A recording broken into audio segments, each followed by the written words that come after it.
കോഴിക്കോട് വായ്പാ തിരിച്ചടവ് മുടങ്ങിയതോടെ കുടുംബത്തെ ഇറക്കിവിട്ട് ജപ്തി ചെയ്ത് പഞ്ചാബ് നാഷണൽ ബാങ്ക്. കൊയിലാണ്ടി സ്വദേശി ബിന്ദുവിനാണ് ദുരനുഭവം. യാതൊരു മുന്നറിയിപ്പുമില്ലാതെയാണ് ബാങ്ക് നടപടി സ്വീകരിച്ചതെന്നും മാറി ഉടുക്കാൻ തുണിയോ കഴിക്കാൻ ആഹാരമോ ഇല്ലെന്നും ബിന്ദു പറയുന്നു. നിലവിൽ ജപ്തി ചെയ്ത വീടിന്റെ വരാന്തയിലാണ് ബിന്ദുവും കുടുംബവും കഴിയുന്നത്.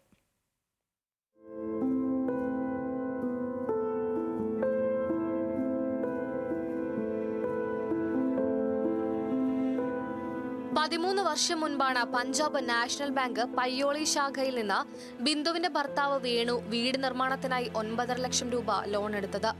ആദ്യഘട്ടത്തിൽ 81,000 രൂപ തിരിച്ചടച്ചു. ഇതിനിടയിൽ മകന്റെ ജോലി നഷ്ടമായി. ഭർത്താവ് വേണു രോഗാവസ്ഥയിലായതോടെ അടവ് മുടങ്ങി. രോഗം മൂർച്ഛിച്ച വേണു 3 വർഷം മുൻപ് മരിച്ചു. 7 മാസം മുൻപ് മകൻ അമ്മയെ ഉപേക്ഷിച്ചു പോയി. ഇതിനിടയിൽ 16-ാം തീയതി പോസ്റ്റലിൽ ഒരു നോട്ടീസ് ലഭിച്ചു. ഇതിനു പിന്നാലെ ഉച്ചയോടെ പോലീസ് ഉദ്യോഗസ്ഥരും ബാങ്ക് അധികൃതരും എത്തി പിൻവാതിൽ പൊളിച്ച് അകത്ത് കയറി. വസ്ത്രങ്ങൾ പോലും എടുക്കാൻ സമ്മതിക്കാതെ ബിന്ദുവിനെ വരാന്തയിലിരുത്തി വാതിൽ സീൽ ചെയ്യുകയായിരുന്നു. നോട്ടീസ് വന്ന് ഞാൻ വിചാരിച്ച് MLA ഓഫീസിൽ കൊണ്ടുപോയി കാണിക്കാന്ന്. അപ്പോഴത്തേക്ക് ഭക്ഷണം കഴിച്ച് ഞാൻ ഇരിക്കുന്ന സമയത്തുണ്ട് പോലീസും ബാങ്കുകാരും എല്ലാം വന്നിട്ട് വെല്ലടിക്കുന്നു. ഞാൻ പേടിച്ച് വീട്ടിന്റെ അകത്ത് തന്നെ ഇരുന്നു. പുറത്ത് ബാക്ക് കൂടി വന്നിട്ട് വാതിൽ അടിച്ച് പൊളിച്ച് അകത്ത് കയറി. അകത്ത് ഞാൻ റൂമിന്റെ അകത്ത് കയറി നിന്ന് വാതിൽ കുറ്റിട്ട് അതും അടിച്ച് പൊളിച്ച് എന്നെ പൊട്ടിച്ച് ഡോറ് വന്നിട്ട് വീണത് എൻ്റെ നെറ്റത്ത്. കാല് ഡോറിൻ്റെ ഉള്ളിലായിപ്പോയി. ഞാൻ നിലവിളിച്ച് പോലീസുകാർ കൊല്ലുന്ന എന്നെ പിടിച്ച് കൊല്ലുന്നെന്നും പറഞ്ഞിട്ട് പൊടിച്ച് വലിച്ചിട്ട് ഇവിടെ വാതക്കൽ കൊണ്ടുവന്നിട്ട്. വീടിന്റെ വരാന്തയിൽ കഴിയുന്ന ബിന്ദുവിന് അയൽവാസികളാണ് നിലവിൽ ഭക്ഷണം ഉൾപ്പെടെ നൽകുന്നത്. ഇപ്പൊ 5 ദിവസമായില്ലേ നമ്മളിവിടെ ഈ അമ്മന്റെ കൂട്ടത്തിലേക്ക് സങ്കടത്തിനെല്ലാം പങ്കെടുക്കുന്നത്. മോൻ തിരിഞ്ഞു നോക്കിയിട്ടില്ല.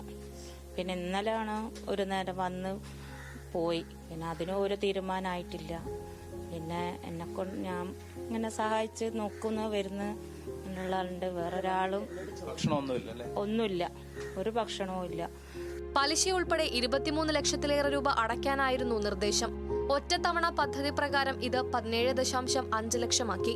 ജനപ്രതിനിധികൾ ഉൾപ്പെടെ ഇടപെട്ടതോടെ എടുത്ത പണമെങ്കിലും തിരിച്ചടയ്ക്കണമെന്നാണ് ബാങ്ക് അധികൃതരുടെ പക്ഷം. എന്നാൽ വിധവാ പെൻഷൻ മാത്രമുള്ള ബിന്ദുവിന് അതും അസാധ്യമാണ്.